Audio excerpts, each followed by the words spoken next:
The Lancer has been a virtual punching bag for journalists the last couple of years, and I'm sorry to say that it's virtually unchanged for 2014, so buckle up, kids. It's going to be a rough ride.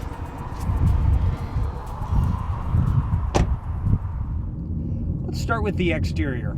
I don't think it's a bad-looking car, especially the front end with those sort of mean-looking headlights, but it is really starting to look dated compared to its edgier competition. Also, this car could benefit greatly from a set of decent wheels, but I don't think anybody is going to drop $3,000 on a set of hoops for a $22,000 car.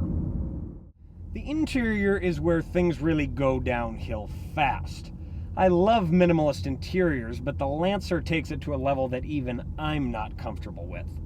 It's got acres of hard plastic, and even though the center screen is a new unit and worlds better than last year's, it's still a bolt-in job and would look much better if it was fully integrated. The gauge cluster isn't bad though, with an informative center screen and our tester, the SE trim level.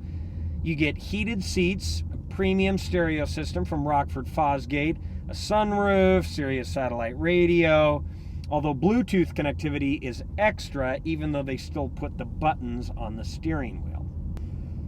The Lancer gets pushed along by a 2.4-liter four-cylinder putting out 168 horsepower, which wouldn't be terrible on its own, but it's mated to a CVT transmission, which makes the whole driving experience underwhelming, to say the least. Can't we all just agree that we would rather pay $1 or $2 more at the pump and just have a regular automatic transmission instead of one of these piece of CVTs? That's what I thought. Backseat legroom is adequate for a car this size, and so is the trunk, although I would get the Sportback version for the added cargo room. Also, the Lancer makes no attempt to hide the sub and just sticks it in a box. Bush League, Mitsubishi. Bush League.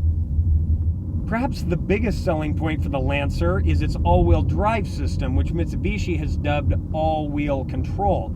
There's actually a toggle switch on the center console, and you can switch between front-wheel drive, all-wheel drive with traction control, or standard four-wheel drive, which is pretty nice because you've got the traction when you need it and the fuel savings when you don't. Competition for the Lancer includes the Corolla from Toyota and the Civic from Honda, which have both been redesigned recently and are way better than this, but then again, they are front-wheel drive. For my money, I would get the Subaru Impreza. It's got all-wheel drive, and it's better than this car in virtually every way. I'm your host, Alex Lafreece. Thanks so much for watching. We'll see you next time on The Open Road.